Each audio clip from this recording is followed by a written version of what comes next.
Load lifting and stabilising എന്ന മൊഡ്യൂളിലേക്ക് നിങ്ങൾക്ക് സ്വാഗതം. ഈ മൊഡ്യൂളിന്റെ അവസാനത്തോടെ നിങ്ങൾക്ക് ഇനി പറയുന്ന കാര്യങ്ങൾ വിശദീകരിക്കാൻ സാധിക്കും.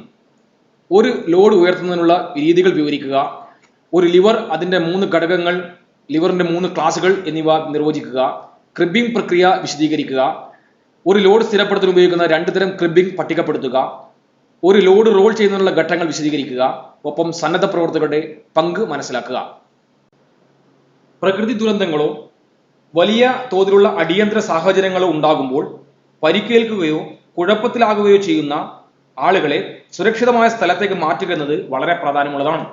രോഗികളുടെ സുരക്ഷിതമായ ചലനം അവരുടെ അതിജീവന സാധ്യത വർദ്ധിപ്പിക്കും, റിക്കവറി പ്രോസസ് സഹായിക്കുകയും ചെയ്യും. ബാധിത പ്രദേശങ്ങളിൽ നിന്ന് അവശിഷ്ടങ്ങൾ നീക്കം ചെയ്യേണ്ടതും പ്രധാനമാണ്. കാരണം ഇത് രക്ഷാപ്രവർത്തകരെ ബാധിച്ച സ്ഥലത്തേക്ക് പ്രവേശിക്കാനും കൂടുതൽ പരിക്കുകൾ തടയാനും ഉപകരിക്കും. പക്ഷേ രോഗികളെ എങ്ങനെ അപകടപ്പെടുത്താതെ സുരക്ഷിതമായ സ്ഥലത്തേക്ക് മാറ്റാം, പരിക്കുകൾ ഉണ്ടാകാതെ കനത്ത ഭാരം എങ്ങനെ ഉയർത്താം എന്നിവ ഈ മൊഡ്യൂളിന്റെ ചോദ്യങ്ങൾക്കുള്ള ഉത്തരമായി നമുക്ക് കണ്ടെത്താം. ലോഡ് ലിഫ്റ്റിംഗ് നിയമങ്ങൾ മനസ്സിലാക്കിക്കൊണ്ട് നമുക്ക് ആരംഭിക്കാം. ലിഫ്റ്റിംഗ് സുഗമമാക്കുന്നതിന്, പരിക്കുകൾ തടയുന്നതിനും നാം ശരിയായ ശരീരനില നിലനിർത്തണം. ഉയർത്തുന്നതിനുള്ള അടിസ്ഥാന നിയമങ്ങൾ ഇവയാണ്. നിങ്ങളുടെ നീക്കം ശ്രദ്ധാപൂർവം നീങ്ങുകയും സ്ഥിരതയ്ക്കായി നിങ്ങളുടെ കാലുകൾ ശരിയായി ഉറപ്പിച്ചു നിർത്തുകയും ചെയ്യുക. നിങ്ങളുടെ കാലുകൾ കൊണ്ട് മാത്രം ഉയർത്തുക. പുറംവശം സ്ഥിരമായിരിക്കാൻ ശ്രദ്ധിക്കുക. ഉയർത്തുമ്പോൾ നിങ്ങളുടെ പുറം കഴിയുന്നത്ര നേരെ വെക്കുക. ആവശ്യത്തിലധികം അരക്കെട്ട് വളയുന്നത് ഒഴിവാക്കുക. ഒരു കൈ കൊണ്ട് ഉയർത്തുമ്പോൾ എതിർവശത്തേക്ക് ചായുന്നത് ഒഴിവാക്കുക. വസ്തുക്കൾ ഉയർത്തുമ്പോൾ നിങ്ങളുടെ കാൽമുട്ടുകൾ മാത്രം വളയ്ക്കുക. പുറം ശരിയായി നിലനിർത്തുക. വസ്തുവിന്റെ ഭാരം നിങ്ങളുടെ ശരീരത്തോട് കഴിയുന്നത്ര അടുത്തു വയ്ക്കുക. ഒരു രോഗിയെ ഉയർത്തുമ്പോൾ നിങ്ങളുടെ പങ്കാളിയുമായോ ടീമുമായോ ഇടയ്ക്കിടെ ആശയവിനിമയം നടത്തുക. ഏകോപനത്തിന്റെ ഒരു പ്രധാനമായ വശം നേത്രസമ്പർക്കമാണ്, അത് നിലനിർത്തുക. ഒപ്പം സുരക്ഷയ്ക്കും കാര്യക്ഷമതയ്ക്കും വേണ്ടി തുടക്കം മുതൽ ഒടുക്കം വരെയുള്ള നീക്കങ്ങളെ വാക്കാൽ ഏകോപിപ്പിക്കുക. ദുരന്ത സമയത്ത് ഭാരം ഉയർത്തുക എന്നത് നിർണായകമായ ജോലിയാണ്. കൂടുതൽ അപകടങ്ങൾ തടയുന്നതിനും സമ്മർദ്ദം കുറയ്ക്കുന്നതിനും ഒരു ലോഡ് ഉയർത്തുന്നതിനുള്ള തത്വങ്ങൾ മനസ്സിലാക്കേണ്ടത് അത്യാവശ്യമാണ്. ഭാരം ഉയർത്തുന്നതിനുള്ള ആശയം നമുക്കിപ്പോൾ ചർച്ച ചെയ്യാം. മസിൽ പവർ ഉപയോഗിച്ച് ചെയ്യുന്ന ജോലിയേക്കാൾ എളുപ്പം യന്ത്രങ്ങൾ ചെയ്യുന്ന ജോലിയാണെന്ന് മനുഷ്യൻ പണ്ടേ പഠിച്ചിരുന്നു. എന്നിരുന്നാലും ചില സന്ദർഭങ്ങളിൽ കനത്ത ഉപകരണങ്ങൾ ഉപയോഗിക്കാൻ കഴിയില്ല. കാരണം ആ ഉപകരണത്തിന്റെ ചലനമോ പ്രവർത്തനമോ ഇരയ്ക്ക് ദോഷം ചെയ്യാം. അത്തരം സാഹചര്യങ്ങളിൽ വലിയ ലോഡുകൾ സുരക്ഷിതമായി ഉയർത്തുന്നതിന് അടിസ്ഥാന ഉപകരണങ്ങൾ ഉപയോഗിക്കാം. ഭാരം ഉയർത്തുന്നതിനുള്ള രീതികളെ കുറിച്ച് നമുക്ക് ചർച്ച ചെയ്യാം.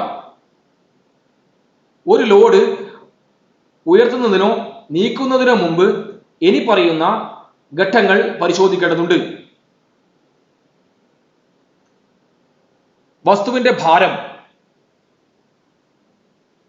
ലോഡ് നീക്കുമ്പോൾ ഉണ്ടാകുന്ന അനന്തരഫലങ്ങൾ, അതായത് എന്ത് സംഭവിക്കും എന്നുള്ളത്, ലോഡ് ഉയർത്തുന്നതിനോ നീക്കുന്നതിനോ ഉള്ള രീതിയുടെ തിരഞ്ഞെടുപ്പ്.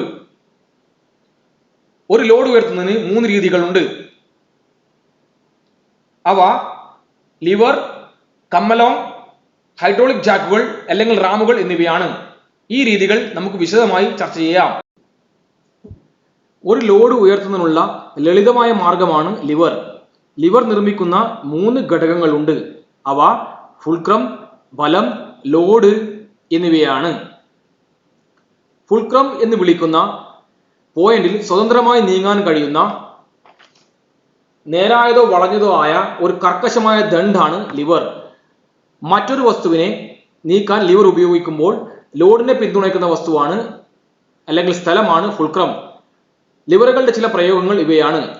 കൈകൊണ്ട് ചലിപ്പിക്കാൻ കഴിയാത്തത്ര ഭാരമുള്ള ഒരു ലോഡ് നീക്കുന്നു, വലിക്കുന്നു, ഒപ്പം ഉയർത്തുന്നു. ലിവറുകളുടെ ഉദാഹരണങ്ങൾ താഴെ പറയുന്നവയാണ്: shovel, crowbar, pliers, hammer, scissors, wrenches എന്നിവ. 3 തരം ലിവറുകൾ ഉണ്ട്: class 1 lever, class 2 lever, class 3 lever. ഇതിനെക്കുറിച്ച് കൂടുതൽ അറിയാൻ ഓരോന്നിലേക്കും പോയിന്റർ വലിച്ചിടുക.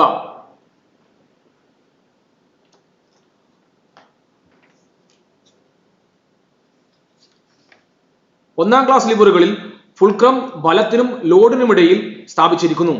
ഒരു ലോഡ് ലംബമായി ഉയർത്തുമ്പോൾ ഈ ക്രമീകരണം ഏറ്റവും വലിയ മെക്കാനിക്കൽ നേട്ടം നൽകുന്നു. ദൈർഘ്യമേറിയ ലിവർ ഉപയോഗിച്ച് നിങ്ങൾക്ക് എളുപ്പത്തിൽ ഈ മെക്കാനിക്കൽ നേട്ടം ഉണ്ടാക്കാൻ സാധിക്കും. വസ്തുക്കളെ തിരശ്ചീനമായി ചലിപ്പിക്കാനുള്ള ഏറ്റവും ഉപയോഗപ്രദവും കാര്യക്ഷമമായ ലിവറാണിത്. ഇതിന് ഏറ്റവും വലിയ മെക്കാനിക്കൽ ഗുണങ്ങളുണ്ട്. ക്രോബാറും പ്രൈബാറും ക്ലാസ് 1 ലിവറിന്റെ ഏറ്റവും നല്ല ഉദാഹരണങ്ങളാണ്. വസ്തുക്കളെ ലംബമായി ഉയർത്താൻ ഇവ വളരെ ഉപയോഗപ്രദമാണ്.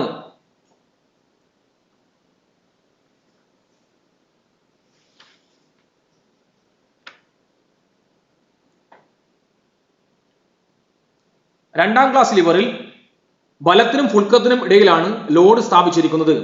ഒരറ്റത്ത് ഫുൾക്രം, മധ്യത്തിൽ ലോഡ്, മറ്റേ അറ്റത്ത് ബലം എന്നിങ്ങനെ അടങ്ങിയിരിക്കുന്നു.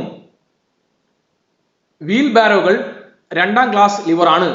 വസ്തുക്കളെ തിരശ്ചീനമായി ചലിപ്പിക്കുന്നതിന് ഇത് വളരെ ഉപയോഗപ്രദവും കാര്യക്ഷമവുമാണ്.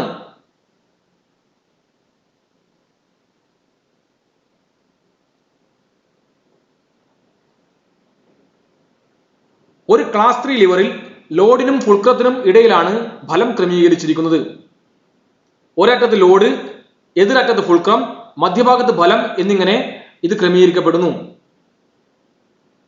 വസ്തുവിനെ കൂടുതൽ ദൂരത്തിലേക്ക് ചലിപ്പിക്കുന്നതിനുള്ള ഉപയോഗത്തിനായി ഈ തരം ലിവറുകൾ ഉപയോഗിക്കുന്നു. കോരികളും ചൂലുകളും മൂന്നാം ക്ലാസ് ലിവറുകളുടെ ഉദാഹരണങ്ങളാണ്.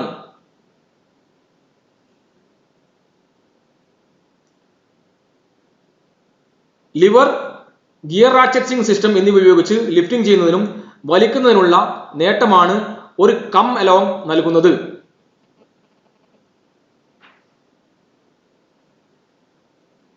ഇതിൽ ഒരറ്റത്ത് ഒരു ആങ്കർ ഹുക്കും പിൻവലിക്കാവുന്ന ചെയിനോ സ്റ്റീൽ കേബിളോ ഘടിപ്പിച്ചിരിക്കുന്ന ഒരു ലോഡ് ഹുക്കും അടങ്ങിയിരിക്കുന്നു.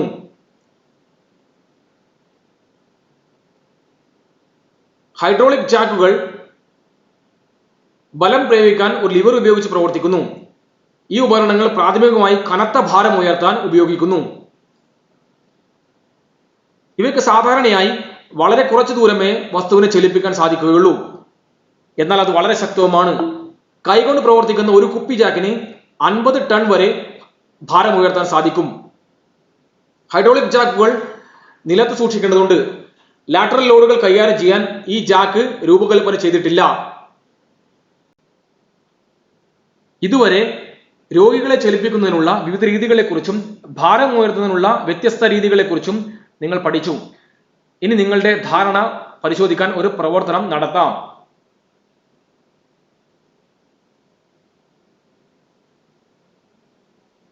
സ്റ്റേറ്റ്മെന്റുമായി ബന്ധപ്പെട്ട ചില ചിത്രങ്ങൾ നൽകിയിട്ടുണ്ട്. അതിന്റെ ചിത്രവുമായി പൊരുത്തപ്പെടുന്ന രീതിയിൽ അത് സ്ലോട്ടിൽ വലിച്ചിടുക. തുടർന്ന് സമർപ്പിക്കുവാൻ ക്ലിക്ക് ചെയ്യുക.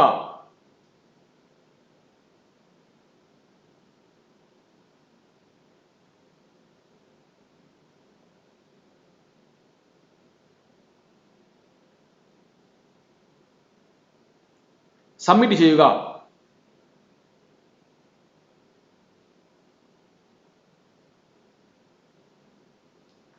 രക്ഷാപ്രവർത്തനത്തിനിടയിൽ കുടുങ്ങിക്കിടക്കുന്ന ആളുകളെ തിരയുമ്പോൾ ഒരു ലോഡ് ഉയർത്തേണ്ട ആവശ്യം വരും.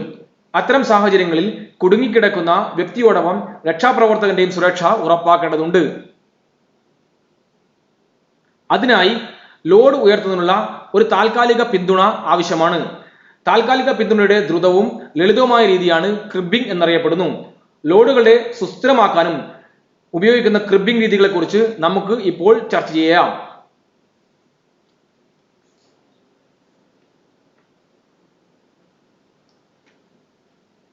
ലോഡുകൾ സ്ഥിരതയും പിന്തുണയും നൽകുന്നതിനുള്ള മരം കഷ്ണങ്ങൾ ഉപയോഗിച്ചുള്ള ഒരു ടേബിൾ പ്ലാറ്റ്ഫോം നിർമ്മിക്കുന്നതാണ് ക്രിബിംഗ്. ഒരു വസ്തുവിന്റെ ഭാരം താങ്ങാൻ വരികളിലും നിരകളിലും ക്രമീകരിച്ചിരിക്കുന്ന ചെറിയ വലുപ്പത്തിലുള്ള തടിക്കഷ്ണങ്ങൾ ഉപയോഗിച്ചുകൊണ്ടാണ് ക്രിബിംഗ് നിർമ്മിച്ചിരിക്കുന്നത്. ചെറിയ ഇടങ്ങൾ നിറയ്ക്കാനും വസ്തുവിനെ ഉയർത്തുമ്പോൾ അതിന്റെ സ്ഥാനത്ത് സുരക്ഷിതമാക്കാനും ഷീംസ് ഉപയോഗിക്കുന്നു.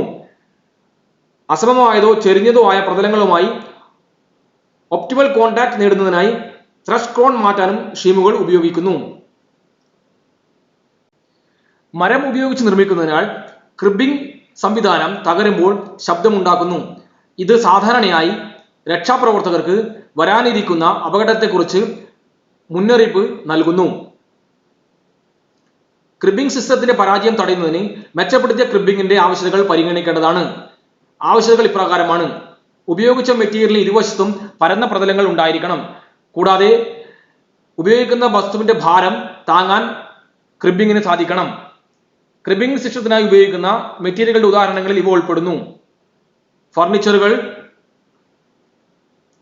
ഇഷ്ടിക, കോൺക്രീറ്റ് ബ്ലോക്കുകൾ, ടയറുകൾ, റിംസ് എന്നിവ. ഇപ്പോൾ നമുക്ക് വിവിധ തരത്തിലുള്ള ക്രിബിംഗ് നോക്കാം.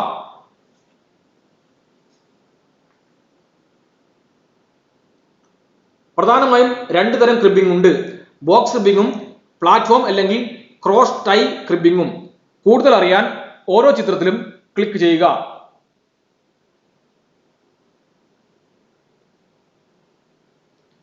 ഒരു ലെയറിന് രണ്ട് സമാന്തര ബ്ലോക്കുകൾ ഉപയോഗിച്ച് ഒരു ചതുര കോൺഫിഗറേഷൻ വുഡ് ബ്ലോക്കുകൾ ഉപയോഗിച്ചാണ് ബോക്സ് ക്രിബിംഗ് നിർമ്മിച്ചിരിക്കുന്നത്.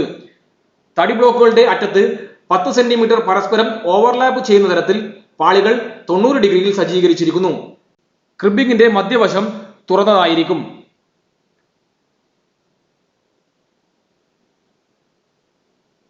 പ്ലാറ്റ്ഫോം അല്ലെങ്കിൽ ക്രോസ് ടൈ ക്രിബിംഗ് ഓരോന്നിനും 3 അതിലധികമോ തടി കഷ്ണങ്ങൾ കട്ടിയുള്ള പാളികളിൽ മര ബ്ലോക്കുകൾ കൊണ്ട് നിർമ്മിച്ചിരിക്കുന്നു. പാളികൾ പരസ്പരം 90 ഡിഗ്രിയിൽ സെറ്റ് ചെയ്തിരിക്കുന്നു. തടി കഷ്ണങ്ങൾക്കിടയിൽ കുറച്ച് ഇടം പോലും അവശേഷിക്കുന്നില്ല. തടി കഷ്ണങ്ങളുടെ അറ്റങ്ങൾ പരസ്പരം 10 സെന്റിമീറ്റർ കൂടി ഓവർലാപ്പ് ചെയ്യണം.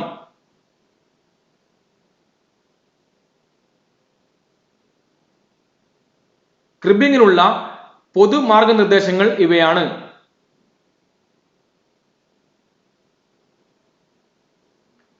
ലോഡ് പൂർണ്ണമായും വിതരണം ചെയ്യാൻ ആദ്യത്തെ പാളി ഖരമായിരിക്കണം, പ്രത്യേകിച്ച് മണ്ണ്, അബ്സാൾട്ട് തുടങ്ങിയ മൃദുപ്രതലങ്ങളിൽ. 3:1 ഉയരവും വീതിയും തമ്മിലുള്ള ആനുപാതികമായി ക്രിബിംഗ് ഉപയോഗിക്കുന്ന മരക്കഷ്ണങ്ങളുടെ വീതിയുടെ 3 ഇരട്ടിയായി ക്രിബിംഗ് പരിമിതപ്പെടുത്തുക എന്നതാണ് പൊതുനിയമം. ഉദാഹരണത്തിന്, ആദ്യത്തെ വുഡൻ ബ്ലോക്കിന്റെ ഒരു വശം മുതൽ അവസാനത്തെ വുഡൻ ബ്ലോക്കിന്റെ പുറം വശം വരെ 1 മീറ്റർ വീതിയുള്ള മരക്കഷ്ണങ്ങളാണെങ്കിൽ ക്രിബിംഗ് 3 മീറ്ററിൽ കൂടാൻ പാടില്ല.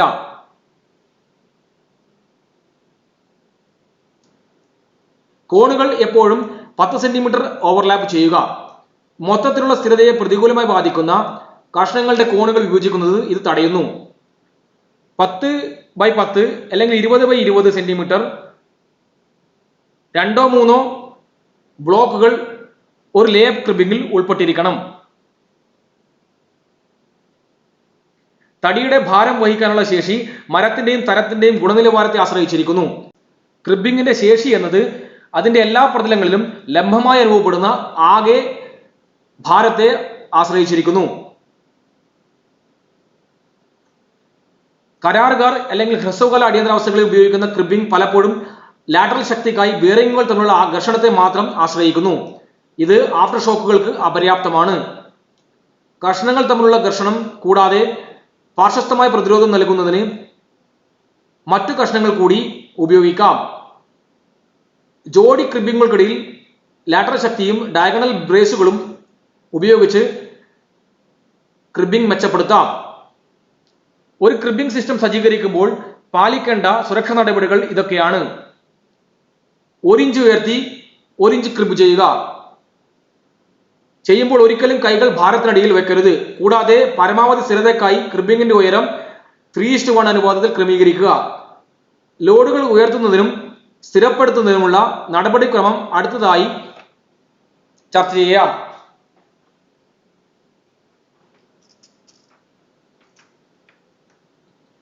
ലോഡുകൾ ഉയർത്തുന്നതിനും സ്ഥിരപ്പെടുത്തുന്ന നടപടിക്രമം ഇവയൊക്കെയാണ്: ടാർഗറ്റ് ഒബ്ജക്റ്റ് അല്ലെങ്കിൽ ലോഡിനെ ക്രമേണ ഉയർത്തുകയും മതിയായ ക്ലിയറൻസും സ്ഥിരതയും ലഭിക്കുന്നതുവരെ ക്രിബിംഗിന്റെ ഒരു പാളി മറ്റൊന്നിന് ശേഷം എന്ന രീതിയിൽ ആഡ് ചെയ്യുകയും ചെയ്യുക.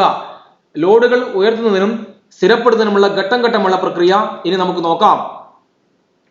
ഏതെങ്കിലും ജോലി ആരംഭിക്കുന്നതിന് മുമ്പ് മുഴുവൻ വ്യക്തിഗത സംരക്ഷണ ഉപകരണങ്ങൾ അല്ലെങ്കിൽ PP ഉപയോഗിക്കുക. ഒരു പ്രൈ ബാർ അല്ലെങ്കിൽ സമാനമായ ഉപകരണം ഉപയോഗിച്ച് പ്രാരംഭമായി പ്രവർത്തനം നടത്തുക. പ്രൈ ബാർ ഉപയോഗിച്ച് ഒരു ലിവർ സിസ്റ്റം സജ്ജമാക്കുക. ക്രിബിംഗിന്റെ ആദ്യ പാളി അതിനിടയിൽ സജ്ജീകരിക്കാൻ ആവശ്യമായ ഒരു ഓപ്പണിംഗ് സൃഷ്ടിക്കാൻ ലോഡ് ക്രമേണ ഉയർത്തുക. നിങ്ങൾ ഉയർത്തുമ്പോൾ ലോഡ് ക്രമേണ ഉയർത്താൻ വെഡ്ജുകൾ ഉപയോഗിക്കുക. പ്രൈബാർ തെന്നി വീഴുകയോ പൊട്ടുകയോ ചെയ്താൽ ഇത് ലോഡ് ഏതെങ്കിലും കൂടുതൽ ദൂരത്തിൽ തെറിക്കുന്നത് തടയുന്നു. ക്രിബിങ്ങിന്റെ അടുത്ത പാളിയുടെ മുഴുവൻ ഉയരവും ഒറ്റയടിക്ക് ഉയർത്തേണ്ട ആവശ്യമില്ല. ഫുൾക്രം ഉയർത്തുക, ലോഡ് വീണ്ടും ഉയർത്തുക. മുമ്പത്തെ പാളിയിലേക്ക് 90 ഡിഗ്രിയിൽ മരക്കഷ്ണങ്ങൾ ഉപയോഗിച്ച് അടുത്ത ലെവൽ ക്രിബിംഗ് സാധ്യമാക്കുക. ഇനി നമുക്ക് സാധാരണയായി ക്രിബ് ചെയ്യുന്ന രീതി ഒരു വീഡിയോയിലൂടെ മനസ്സിലാക്കാം. പ്രൈബാർ ഉപയോഗിച്ച് ഭാരം ഉയർത്തുക. തുടർന്ന് ക്രിബിങ്ങുകൾ സാവധാനം ഭാരത്തിനടിയിലേക്ക് വയ്ക്കുക. നിങ്ങളുടെ കൈകൾ ഭാരത്തിനടിയിൽ വരുന്നില്ല എന്ന് നിർബന്ധമായും ഉറപ്പുവരുത്തണം.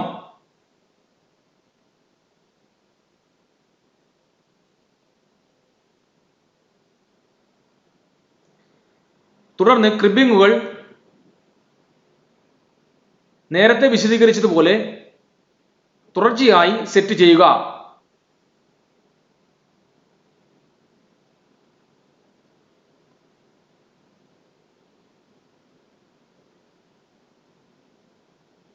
ഷിംസുകളും വെഡ്ജുകളും ക്രിബിങ്ങൾ ഉയർത്താൻ ഉപയോഗിക്കാം.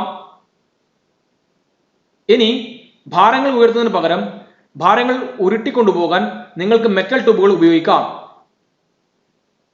ഒരു ലോഡ് റോൾ ചെയ്യുന്നതിനുള്ള ഗൈഡായി ഈ ലളിത ഘട്ടങ്ങൾ പാലിക്കുക. ക്ലാസ് 1 ലിവർ ഉപയോഗിച്ച് ലോഡുകൾ ചെറുതായി ഉയർത്തുക. അതിനിടയിൽ 3 മെറ്റൽ ട്യൂബുകൾ സ്ലൈഡ് ചെയ്യുക.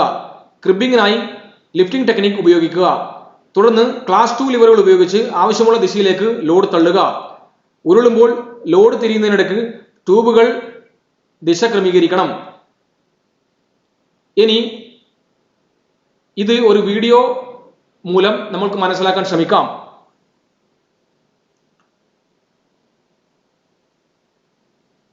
പ്രൈബാറുകൾ ഉപയോഗിച്ച് ലോഡ് മെറ്റൽ ട്യൂബിന് മുകളിൽ വയ്ക്കുക.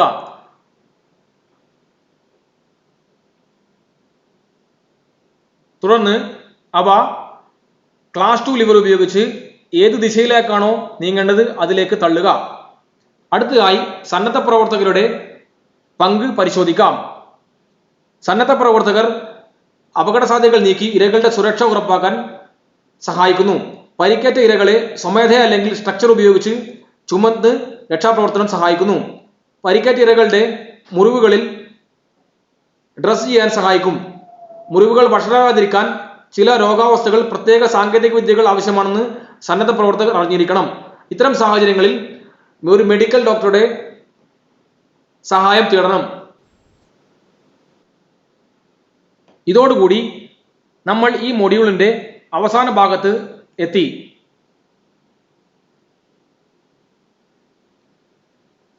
ഈ മൊഡ്യൂളിൽ ചർച്ച ചെയ്ത പ്രധാന പോയിന്റുകൾ നമുക്ക് നോക്കാം. ദുരന്ത സമയത്ത് പരിക്കേറ്റവരെ സുരക്ഷിത സ്ഥാനത്തേക്ക് മാറ്റേണ്ടത് വളരെ പ്രധാനമുള്ളതാണ്. രോഗികളെ ചലിപ്പിക്കുന്നതിന് 2 വ്യത്യസ്ത സാഹചര്യങ്ങളുണ്ട്. പരിക്ക് ഭീഷണി ഇല്ലാതിരിക്കുമ്പോൾ, ഒപ്പം രംഗം സുരക്ഷിതമല്ലാത്തതോ ഉടനടി ഭീഷണി ഉയർത്തുന്നതോ ആയിരിക്കുമ്പോൾ. രോഗിയെ മൂവ് ചെയ്യിക്കുന്ന രീതി എമർജൻസി മൂവ് അല്ലെങ്കിൽ നോൺ എമർജൻസി മൂവ് എന്നിങ്ങനെ 2ആയി തരംതിരിച്ചിരിക്കുന്നു. തീപിടുത്തം, സ്ഫോടനം എന്നിവ പോലുള്ള അപകടങ്ങളിൽ നിന്ന് രോഗിയെ രക്ഷിക്കുന്നതിനുള്ള നീക്കമാണ് എമർജൻസി മൂവ്. മറ്റ് രീതികളെ നോൺ എമർജൻസി മൂവ് എന്ന് പറയുന്നു. ഒരു ലോഡ് ഉയർത്താൻ 3 രീതികളുണ്ട്. അവ ലിവർ, കമ്മലോം, ഹൈഡ്രോളിക് ജാക്കുകൾ അല്ലെങ്കിൽ റാമുകൾ എന്നിവയാണ്. ലോഡിനെ താൽക്കാലികമായി പിന്തുണയ്ക്കുന്നതിനുള്ള വേഗമേറിയതും ലളിതവുമായ ഒരു രീതിയെ ക്രിബിംഗ് എന്ന് വിളിക്കുന്നു. പ്രധാനമായും 2 തരം ക്രിബിങ്ങുകളുണ്ട്. ബോക്സ് ക്രിബിംഗ്, പ്ലാറ്റ്ഫോം ക്രിബിംഗ് അല്ലെങ്കിൽ ക്രോസ് ടൈ ക്രിബിംഗ്. ഒരു ലോഡ് ഉയർത്തുന്നതിനും സ്ഥിരപ്പെടുത്തുന്നതിനുള്ള നടപടിക്രമം ടാർഗറ്റ് ഒബ്ജക്റ്റ് അല്ലെങ്കിൽ ലോഡിനെ ഉയർത്തുകയും മതിയായ ക്ലിയറൻസും സ്ഥിരതയും ലഭിക്കുന്നതുവരെ ക്രിബിങ്ങിന്റെ ഒരു പാളി മറ്റൊന്നിനു ശേഷം എന്നിങ്ങനെ ചേർത്ത് ക്രിബിംഗ് നടത്താം.